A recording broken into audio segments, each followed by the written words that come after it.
우리의 믿음을 신앙의 사람들에게 어떻게 확인할 수 있는가? 신앙이 있는 사람들의 믿음을 확인할 수 있는 방법이 또 무엇이냐? 하나님 앞에서 신실과 정직을 겸비한 사람, 다윗이죠. 선지자가 나단 선지자가 이 다윗의 범죄, 특별히 밧세바를 범한 그 범죄를 가지고 시골의 한 선지자가 다윗 왕을 찾아왔습니다. 그리고 그 면전에 대놓고 다윗 왕이 밧세바를 취한 일에 대해서 굉장히 질책을 합니다. 사실 지금으로 따지면 정말 시골교회 목사님 한 분이 대통령 앞에 서서 대통령의 가오를 향하여 손가락질하며 비판한 것과 다를 바 없는 것이죠. 다윗이 하나님 마음이 아파한 건 무엇이냐면 하나님의 말씀에도 다윗은 바로 무릎을 꿇고 엎드리는 그런 모습이 있었지만 하나님의 이름으로 질책하는 믿음의 자리를 질책하는 그 자리에서 다윗은 그 자리에 즉각적으로 회개를 선포합니다. 우리가 살다 보면 믿음의 사람이라고 이야기하면서도 그렇게 변명이 많고 핑곗거리가 참 많습니다. 하나님 앞에서는 그나마 기도하면서 우리가 기도하면서 하나님께 죄를 구하고 회개할 수는 있으나 어떤 사람이 나에게 와서 당신이 그러면 안 돼요 라고 이야기하면 여러분 안에 지금 어떤 생각이 드십니까? 온 지 얼마 안 된 집사님이 오래된 장로님에게 가서 장로님 그렇게 신앙생활 하시면 안 됩니다. 물론 어떤 실수적인 행동의 실수가 있었겠죠. 그렇게 이야기했을 때 어떤 장로님이 정말 죄송하다고 제가 참 제 행동에 대해서 한번 더 생각해 보겠다고 우리 성도님에 대해서 불편함을 줬다면 내가 한번 돌아보겠다고 여러분 이렇게 이야기한다면 얼마나 존경할 만한 분이겠어요. 근데 여러분 대부분의 분들이 그러지 않습니다. 네가 뭔데? 네가 이 교회에 대해서 얼마나 아는데? 내가 이 교회 좀 오래 더 다녀봤는데 원래 이렇게 해도 돼. 그럼 너는 어떻게 했는데? 우리는 우리의 질책과 우리의 지적에 대해서 굉장히 우리가 내로남불이라고 이야기하죠. 다른 사람이 잘못한 것에 대해서는 굉장히 정 불륜이다 이야기하면서 내가 잘못하면 다 로맨스가 되는 것처럼 신앙의 자리에서도 다른 사람의 잘못에 대해서는 굉장히 지적하고 판단하면서 내 삶의 자리에서 잠깐 내가 하나님을 놓치는 자리에 대해서는 그럴 수 있는 자리. 사람이니까 그런 거지 뭐 하면서 자기 합리화와 변명과 핑계를 대기 시작합니다. 오늘 사울이 그런 자리에 있어요. 사울이 전쟁에서 승리한 이후에 아말렉을 친 이후에 하나님 분명히 아말렉을 진멸하라고 얘기했어요. 진멸해야 된다. 진멸이 뭐예요? 하람, 바쳐라. 온전히 바쳐라. 하나님께 온전히 바치는 그 제사와 같은 하나님께 온전히 드리는 자리인데 사울이 아말렉을 치고 아각 왕을 살려서 끌고 오고 더 나아가서 그 땅에 좋은 양과 소 등을 다 살려두고 하찮은 것들, 가치가 없는 것들만 다 진멸했다라고 이야기하는 것이죠. 이 하나님께서 10절에 여호와의 말씀이 사무엘에게 임하니라. 사무엘에게 하나님의 말씀이 임합니다. 11절 내가 사울을 왕으로 세운 것을 후회하노니 그가 돌이켜서 나를 따르지 아니하며 내 명령을 행하지 아니하였음이니라 하신지라. 여러분 지금 하나님께서 후회한대요. 어떻게 하나님이 후회하실 수 있겠습니까? 이런 표현들을 신인 동형론적 표현, 그러니까 신과 인간을 같은 어떤 형태를 굳이 이야기하자면 무슨 말이냐, 하나님의 후회라는 그 표현을 우리가 할 수가 없는 거예요. 신이 어떻게 신의 그 감정을 인간의 감정으로 풀어낼 수가 없다 보니까 이 당시에 기자들이 그나마 인간의 비유에서 표현한다면 하나님 후회하셨다. 그러니까 이것은 굉장히 안타까워하시면서 속상한 그런 모습들 있죠. 그러니까 하나님께서 마음이 굉장히 아쉬우셨다라는 표현인데 이것을 어떻게 표현할 수가 없으니까 후회했다라고 표현을 합니다. 다만 하나님은 후회하시는 분이 아니시죠.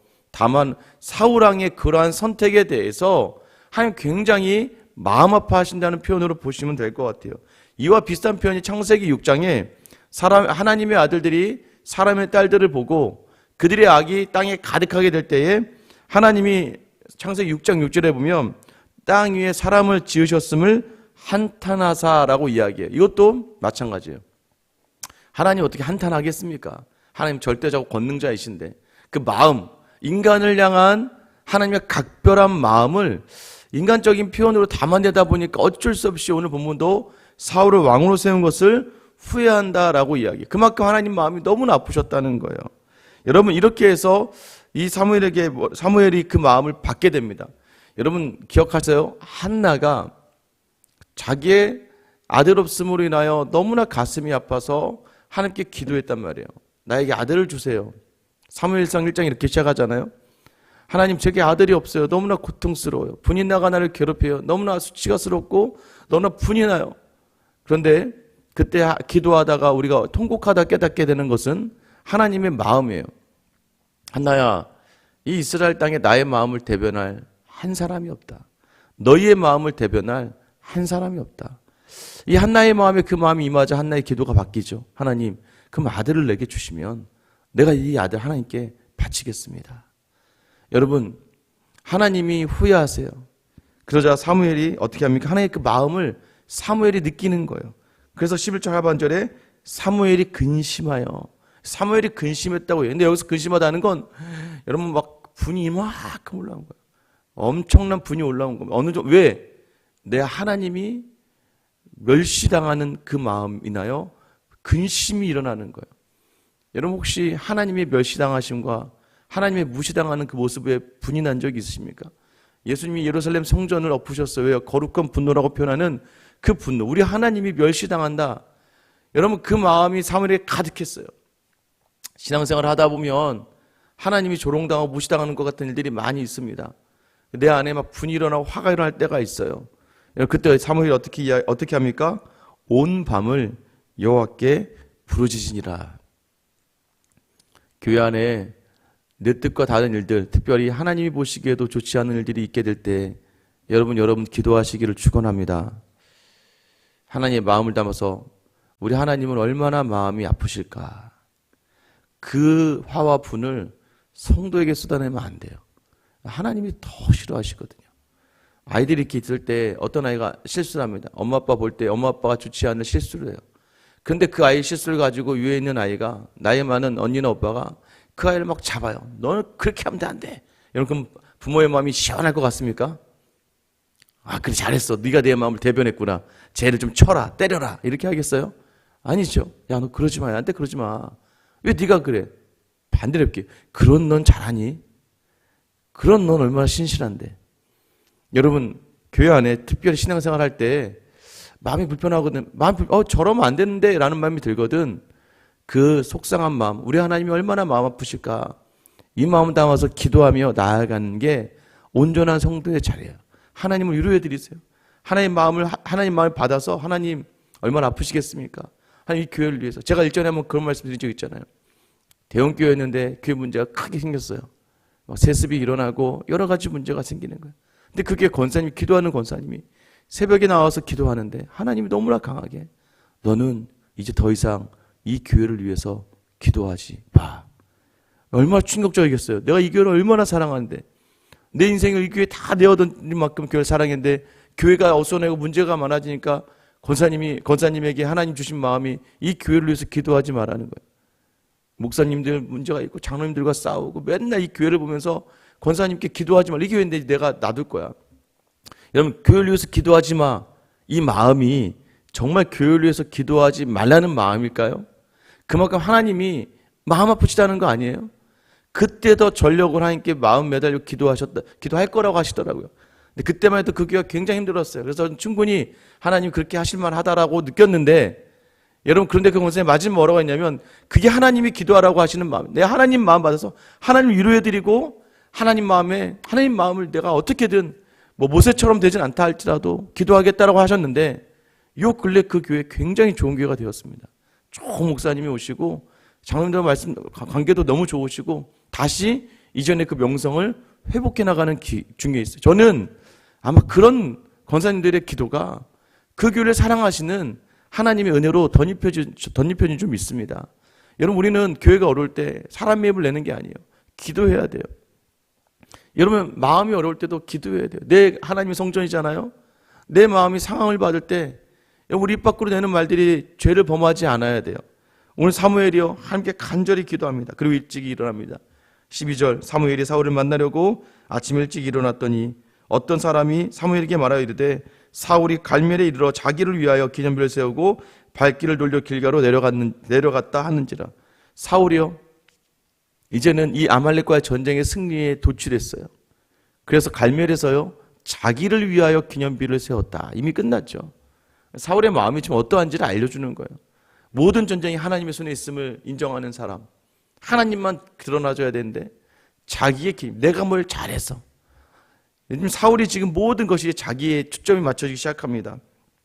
13절에 사무엘이 사울에게 이른즉 사울이 그에게 이르되 원하건대 당신은 여호와께 복을 받으소서. 내가 여호와의 명령을 행하였나이다 하니.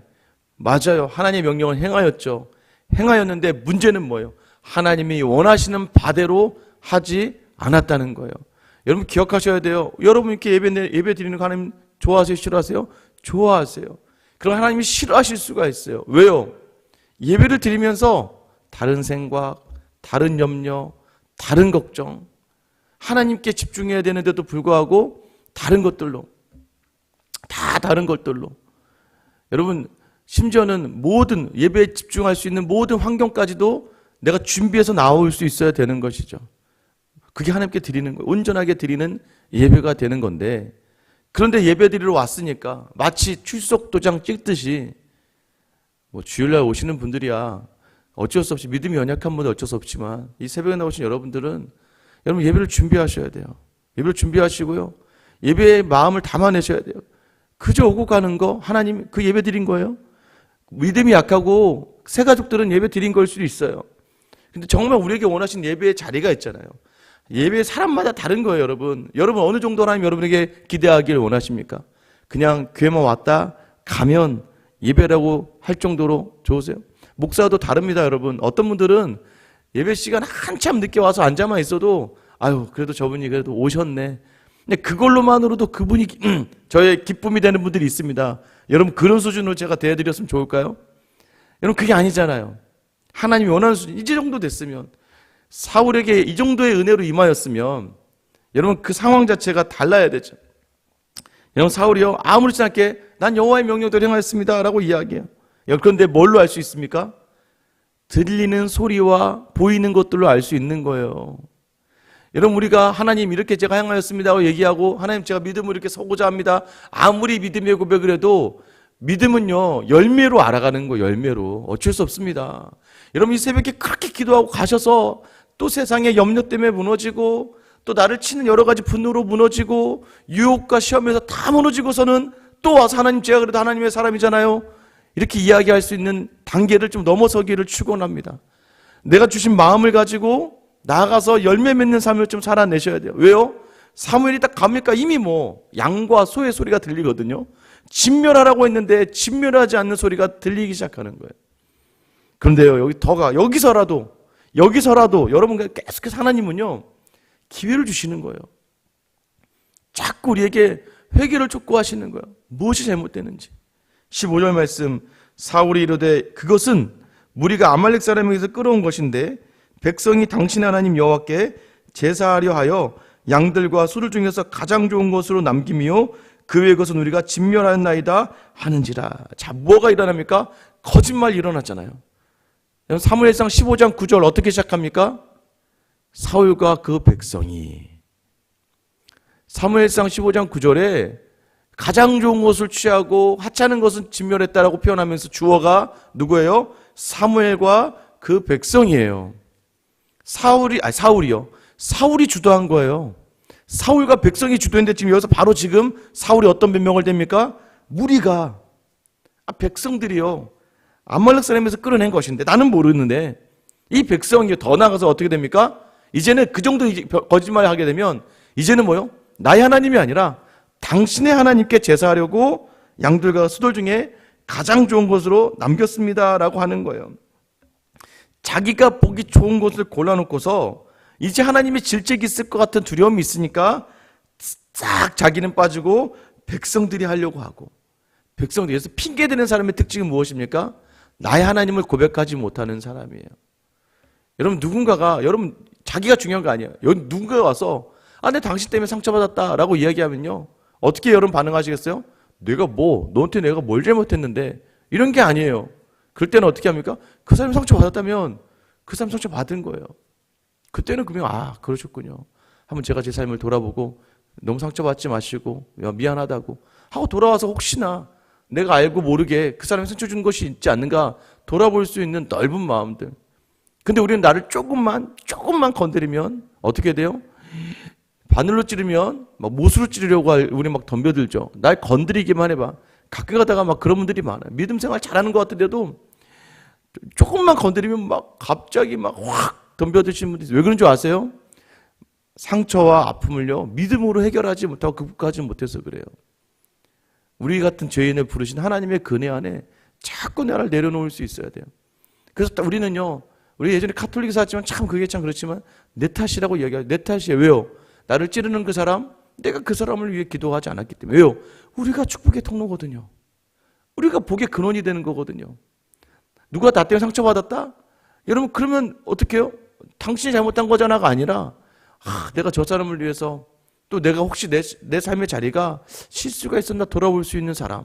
넉넉한 사람은 이렇게 반응한다고요. 믿음으로 넉넉하고 말씀으로 넉넉한 사람들은 그런데요. 상처로 가득하고 그 아픔으로 트라우마로 가득하고 이걸 이겨내지 못하는 믿음의 사람은요. 정말 조금만 건드리면 즉각적으로 반응하며 얼굴이 벌개지고 화가 나고 막 모든 일에 대해서 막 싸울 것처럼 덤벼들어요. 왜요? 아직까지 하나님의 은혜에 녹아들여들지 못했기 때문이에요. 자기 말로는 괜찮다고 이야기하면서 괜찮지 않은 거예요. 여러분 그런 적 많지 않아요? 괜찮아요. 이제 해결됐어. 근데 자다가도 벌떡 일어날 때 있죠. 안 괜찮은 거예요. 그 부분이 건드려지면 어떤 분들은 돈에 대해서, 어떤 분들은 명예에 대해서, 어떤 분은 자식에 대해서 다 괜찮아도 누가 갑자기 툭 건드리면 상대방 굉장히 좋은 마음으로 했는데도 불구하고 너 돈 없잖아. 내가 살게. 순간 그럼 막 내가 뭐 돈이 없어. 여러분 그때 여유 있는 사람은 어떤 사람이에요? 돈 많은 사람은 거기에서 여유 있는 사람 그렇게 반응하지 않거든요. 고마워 잘 먹을게. 다음에 내가 사줄게. 여러분 그런 거잖아요. 자녀에 대한 얘기가 나와요. 네 아이는 그래 공부 좀 잘해야 되는데 그치? 걔 너면 다 속상이지. 내가 뭐 내 자녀가 뭐. 여러분 우리가요 아직 그런 것들이 다 해결되지 않은 거예요. 여러분 그것을 놓고 기도하셔야 돼요. 뭐요? 어제 우리 주일날 나눈 말씀이 무엇입니까? 염려하지 말아라. 내 자녀와 내 상황과 내 모든 것을 염려하지 말고 기도와 간구, 기도 간구에 뭘 담으라고 그랬습니까? 감사를 담으라고요. 그래도 내 자식이 공부는 못해도 건강해. 맨날 살아있어 아주 그냥. 여러분 그래도 교회는 잘 나와. 믿음이 있는지 모르겠지만 교회는 잘 나와. 감사할 것을 찾으며 바라보는 사람은 사람이 나의 그런 아픈 것들을 건드려도요 넉넉하게 반응할 수 있는 거예요. 어떤 사람이요? 순간순간 내게 다가오시는 말씀과 나를 찌르시는 그 말에 엎드릴 수 있는 사람들, 하나님 앞에서 즉각적으로 누울 수 있는 사람들, 엎드려 기도할 수 있는 사람들, 오늘 그분이 나의 하나님이 되는 거예요. 나의 하나님이라고 고백하는 건 이런 거예요. 오늘 내게 주신 자리, 하나님이 주신 자리. 여러분 또 불편한 자리 주셨어요? 또 여러분 마음을 막 심란하게 하세요? 시험하시는 거예요. 너 어제 예배 드렸지? 너 기도했지? 내가 너의 하나님이라고 인정했지? 내게 주신 모든 자리 하나님이라고 네가 고백했지? 자 이제 시험에 들어간다. 하나님 시험하시는 거예요. 자 네가 이제 진짜 내가 너의 하나님인지 한번 시험해 봐야겠다 하면서 예전에 그 문제로 또 나를 건드려. 넉넉하게 이길 수 있는 여러분 되시길 축원합니다. 입으로 먼저 감사하세요. 하나님 또 이거 나 성장시키려고 주시는 자리인가 보네요. 매번의 삶이 그래요. 다 이긴 것 같고 아무렇지 않게 넘어온 것 같은데 또 그게 나를 걸고 맞잖아요 여러분. 자녀도요 또 맨날 건드리는 그 자녀가 나를 건드리지. 기도하고 나서 괜찮다고 했다고 하다가 또 그 자녀 때문에 터지죠. 남편도 다 이해했다고 하나님께 내 남편을 맡겨드릴게요 내어드릴게요 하다가도 또 남편 때문에 문제가 터지고요. 직장에서도요 또 다 괜찮았다고도 그 문제 하나 때문에 또 터지고 말아요.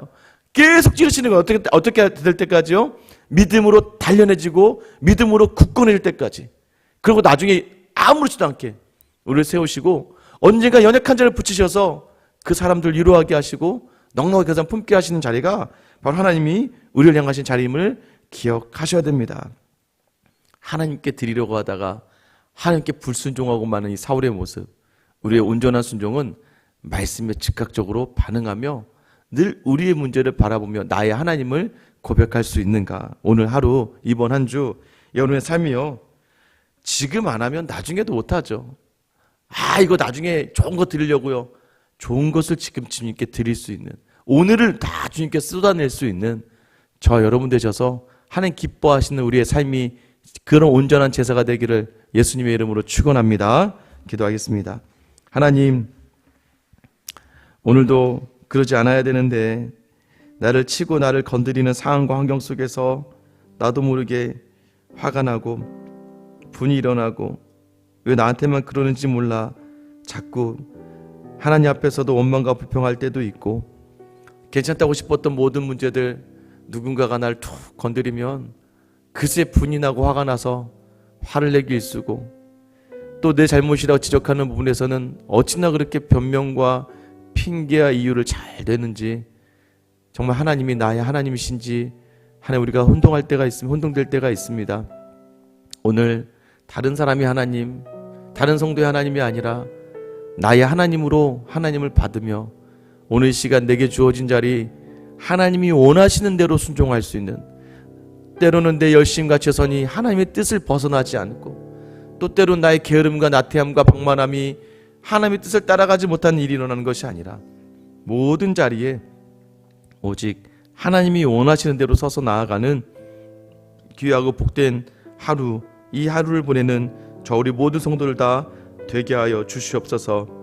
겉은 다 온전한데 그 안은 온전하지 못한 오늘 사울의 모습이 아니라 온전함으로 주님께 드리는 귀하게 예배할 수 있는 이 하루를 살아내는 저와 우리 모든 성도들 다 되게 하여 주시옵소서.